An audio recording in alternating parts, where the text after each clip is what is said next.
Hello everyone and welcome back to the Hunt channel.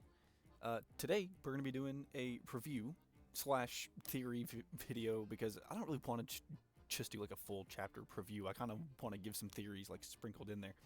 But for chapter 1154, this has been a very anticipated chapter. I've seen so much about it coming up to the official release. But without further ado, I say let's just jump right into it and we'll just see how this goes. I'm not going to write a script for this video. I'm just going to kind of just go through it and let's see. Alrighty, so right off the bat, we get this flashback to Big Mom on Elbaf, which was really cool to see. However, we learn that after this moment, that Elbaf went through a very harsh winter, and basically went through a famine. And yeah, so they're all just like turning on each other. In this panel, it says the Huntsman village is attacking. So like civil war was very, very common here. And then on this next page, we see this guy talking about Loki and how he's accursed. And oh my lord, I hate this guy already. Dude walked in, threatened Haruden just for being like born, like he's just a child, and then grabs Ida by the throat. And like calls her an outsider. Dude, what a scumbag. I was so happy to turn the page and see Harold absolutely deck this guy. Thank God. But this is probably the first thing I truly want to talk about is Harold stands up in front of the people and is like, yo, all the islands that I met with, they're coming to help. Like they're coming to give us food. And like, dude, like that's so sick. How this is already starting to pay off. Like this is probably the first moment where Elbaf realized that trade and relations with other kingdoms just brought so much good because they helped them out of this extreme hardship that they had. And then at the bottom, this is the part that I kind of want to mention. Harold says, quote, "And when they in turn need our help, let us give it freely."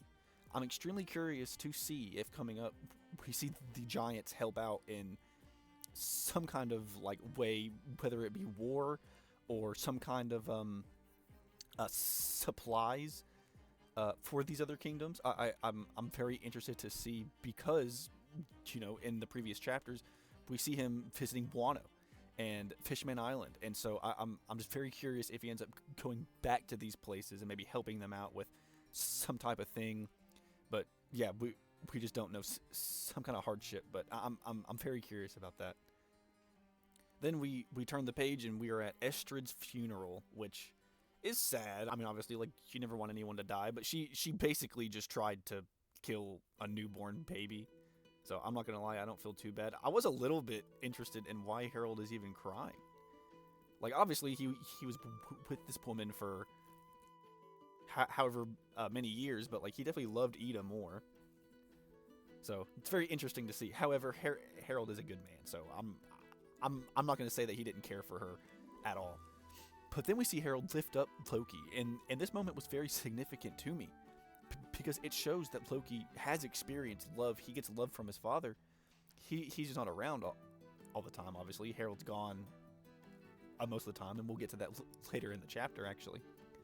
But like Harold does say, like he's like, wow, it's my son, like my son is here, and it's awesome. It's awesome. But it kicks it right back down to sad when he's just not smiling, and the narration reads, "At just a few months old, Loki abandoned any hope for love." Like that is heartbreaking. That this child, while his father has been gone, has just been shunned, has just like been kicked out. Dude, it's so brutal. Like he hasn't even done anything at this point. He's just completely innocent at this point, and he's being treated like this. It breaks my heart. But then we see that Estrid's brother has started taking care of Loki, and wow, whoever came up with this idea, I don't know what you were thinking. But yeah, so that's just unbelievable. Additionally, Harold begins building the branch routes, which we see in a few pages actually comes to be, and it looks awesome. It's promoting trade within the villages of Elbaf. That it said previously that civil war was very common, so this is a very good thing for Elbaf. However, on this next page, we cut to Harold and Jarl 56 years ago, talking to each other, and they mentioned that Harold went to the Reverie. This is very significant. Now, it does say that he asked a fellow royal to help him slip inside, so he was just kind of like undercover, like he snuck in there. But yeah, he went to the Reverie. Like, he tried to get stuff done. I feel like that's extremely good knowledge. Additionally, Jarl on this page mentions the Galaela band. I don't know how you guys would say that. Somebody let me know in the comments. But like Galaela, I guess that's how you would say it. I don't know. But this is a very interesting that these people have been kept prisoner, and then on the next page, a herald is like, "Oh, like you think the world government did that because we clearly had an enemy in the past." But so interesting. Like what do these people mean for the story at large? Is this kind of the fighting force that they had with Joy Boy? Like was this Joy Boy's giant fighting force? Was it Emu's giant fighting force? How long ago were these people around? Let me just see to say. They traveled to distant shores. We have one taken. No. Yeah, so it doesn't say, because even Harold says that he thought that they were a myth. So, however, here Harold does mention about a murder, and we'll get to that later, though. Additionally, the last thing that Jarl says here is very interesting. He says, quote, "I've heard stories on the wind about an army of giants put on ice and hidden somewhere." Like, what? What do you mean? Like, what does that mean? Like, is it similar to, like, Attack on Titan? Where, like, all the Titans are, like, in the walls, just, like, waiting to be called upon? Like, is there just, like, an army of giants just hidden somewhere from the world? Are they in the Red Line? I just had that thought. Imagine. Like, it is like Attack on Titan. It's in the Red Line. I don't think that is true, because they reference the Red Line as the Serpent of Blood. So I would imagine that, at least to me, like my theory, is that the Red Line is like a fossilized version of this old serpent. But that is extremely interesting. That there's an army of giants put on ice and hidden somewhere. Like they're still there. Like Captain America, like hidden in the ice. Excuse me. Like, bro, he's ready to go. Like, that's so interesting to me. I wonder when that will come into play. But yeah, we just have no idea. Okay, so this is a little bit like after I've already made this video. I already recorded the audio and I was listening to it back. What if this is similar to the giant straw hat that we saw? Because Emu opens up this, like, vault, and it seems like it's very cold, like everything's, like, frozen in it. And we see the giant straw hat. Dude, imagine. Bro, that's gotta be a connection, dude. That would be so interesting. That, like, this former giant army, yeah, like, fought with Joy Boy, or, like, I know it's a running theory that Joy Boy or the original Nika was a giant of some kind, due to this straw hat, and due to the Elbaf's history of Nika. But that could be so interesting that it's connected to the giant straw hat, these ice giants. But anyway, I just wanted to mention that. Thank you. But then we see Loki with the regent, Estrid's brother, absolute scumbag. He says, "Let's see what rotten scraps I shall feed you today." And then, like, it just cuts up in years, and we see Loki age a little bit, and they announce that the horse, I forget its name, Alice or something like that, has passed away. But then also that the regent has passed away down in the underworld. And notably on this panel, Loki is smiling a little bit. I would not be surprised. Loki is the one that killed this guy. And then Harold announces his dream. This is awesome to me. Quote, "My dream is for us to be connected to every country, and for giant kind to be able to live all across the world." I wonder if this shows where Hajrudin's dream stems from. how Hajrudin has said that he wants to be the king of the giants, that he wants to unite all the giants together, and this is probably more than likely where it stemmed from. His father being the king of Elbaf, and then wanting to connect with all the other countries, and I love that. That's awesome. Then we see them talking down to Hajrudin, which is crazy to me as well, because these people know that Loki has, or well, on the next page we see Loki actually start these rampages that we've been told about previously in the story. But these guys, if he hasn't been doing this already, or they kind of look like Loki's guards or something, I have no idea. But he's like, "You're not the king's real son. Loki is our only prince."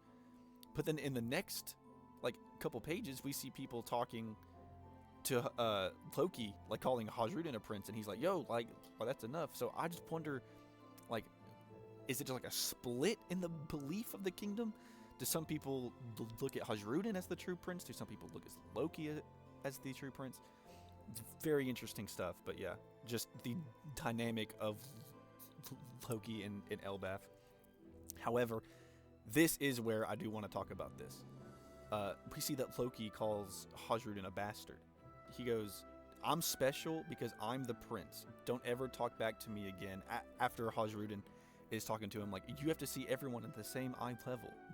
Don't think you're special just because you're big." And then Loki says, "I'm special because I'm the prince." This moment combined with the next moment where Loki sees all of his friends, all of Hajrudin's friends coming to help him, and he does seem a little bit jealous at that, but then he starts mocking it, right? Where he just doesn't want to accept that that's what he needs. But then right here, this right here, "Your Highness, that's enough. He is the king's son as well. He's a prince." And then Loki cuts them off and says, "Don't call him a prince." Loki has been outcast his entire life, so he's latching on to this title that he has as the prince, because it's the only thing in his eyes that truly makes him special. And so the fact that they called Hajrudin a prince, and that's probably why he looks down on Hajrudin, because he has these friends, but he's not the prince. Like, he's not as special as Loki to himself. Extremely interesting mindset there. But then we just get so sad. So sad. He throws himself off of Elbaf into the underworld and survives again. Just like he did when he was a kid, when he fell off. Dude. Just brutal. Like, Loki's character arc here is just so brutal. Just completely shunned away, tries to latch on to the one thing that makes him special. But even then, like, people just don't even like him for that. It's sad. Like, you can see why he does these rampages when Harold is gone. Like, this also shows that he somewhat respects Harold to me, because he is the prince, and, like, that's his dad. And the fact that he is the fact that King Harold is the king is the fact that he's the prince, and like that's the one thing that he's like latching on to. I'm so sorry I said that terribly, but I hope you guys get the idea. But now for the moment that like everybody has been talking about. We see a mountain get chopped in half.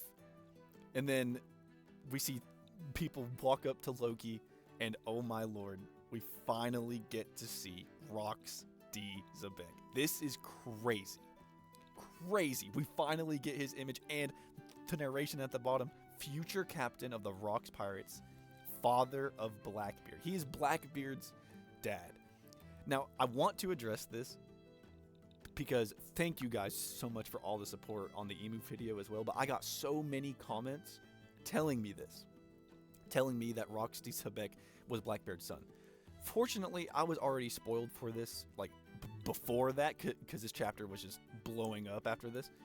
But for future reference, I do read the official first, mainly. So, if, like, feel free to talk about it in the comments. Feel free to talk about the chapter in the comments. But I would appreciate it if we could turn down the spoilers just a little bit. It's not a big deal. And who knows, if it starts becoming more prevalent, I'll probably just end up reading the scans. But as of now, I do read the official, so if you guys could turn it back on the spoilers. I'm not like mad at anybody. It's totally fine. But yes, thank you. But let's get into a little bit of a theory here. So I also got a lot of comments saying that the reason why Emu wants Blackbeard dead from the Emu video, because I mentioned that, like, we just don't know that yet. A lot of people said that it's because he's Rox D's Xebec's son. While this could be true, I just don't think that that's correct.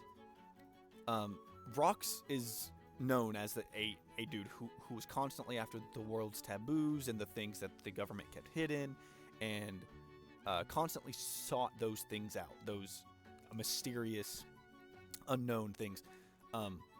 And I do want to mention Cobra references Emu, or seeing Emu as the world's greatest taboo.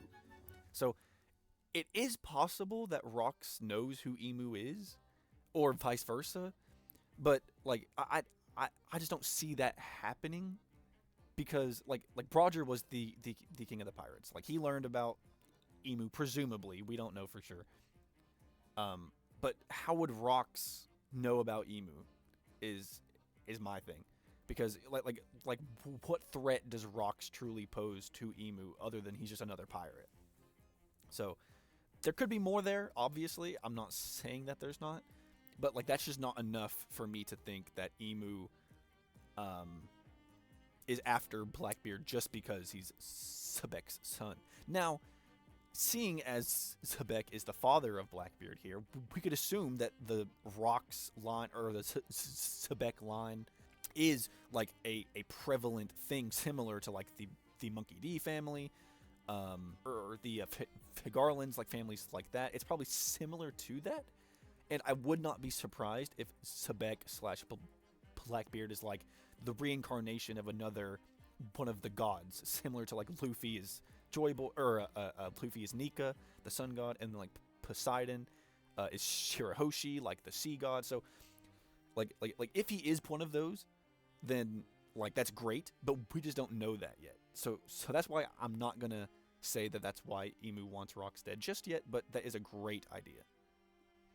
Additionally, though, in this panel, we learn about the murder that King Harold mentioned earlier, because Rox was at the reverie. That's crazy to me. Why was he at the reverie? How was he at the reverie? But regardless, while he was there, he killed an admiral, a like Navy headquarters admiral, like Aokiji Kizaru. Like, he killed a person that strong. So dude is not weak. He's not a Puggy-like figure like some people have theorized in the past. And additionally, it says now the government has placed a heavy bounty on his head. I wish we got to see this bounty, because I would love to see how much he was worth back then. Like that's just cool to see. Always, the bounties are interesting. However, this is where I want to mention something else. When Loki is introduced, it tells us that he has a special bounty of 2.6 billion berries. We have never seen a special bounty in the show. We don't know what that means still. Now, I do have a few ideas for that. One of them being it's a special bounty because, as we know, Loki was recruited by the Holy Knights, or attempted to be recruited anyway. So maybe they didn't want him dead for that exact reason. This would kind of mimic Sanji's wanted poster when it was changed to only alive. I don't know if that has anything to do with it, but that was just a little theory that I had.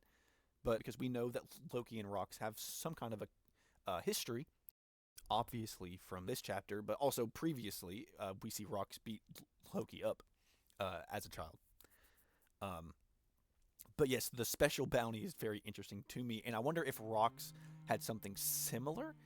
I wouldn't think so, but we just don't know anything about that yet. But the reason why I mention this is if Loki has a special bounty because he wants to be, or because the world government want to keep him alive to make him a Holy Knight, Rox could have a like kind of opposite special bounty where it's like we want this dude gone, And then that could explain why Emu wants Blackbeard dead, because it's the son of Rox, who he already deemed as a person that needs to be gone.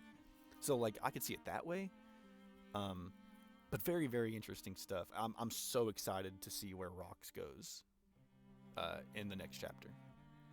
But this is also really cool because it adds a lot more weight to Blackbeard and Ace's fight way back in, like, Water 7, I think that took place.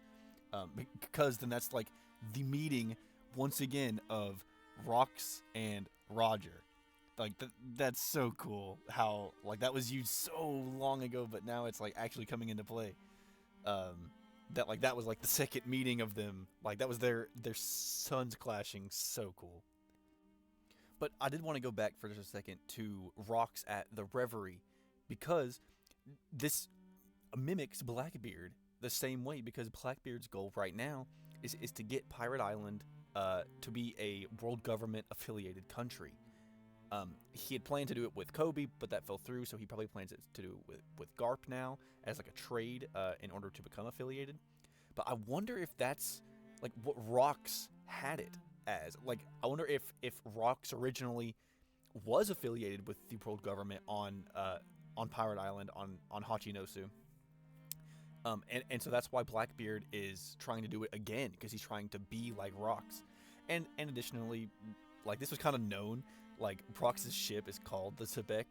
Just cool, I guess. But, like, yes, subtly foreshadowed there for sure.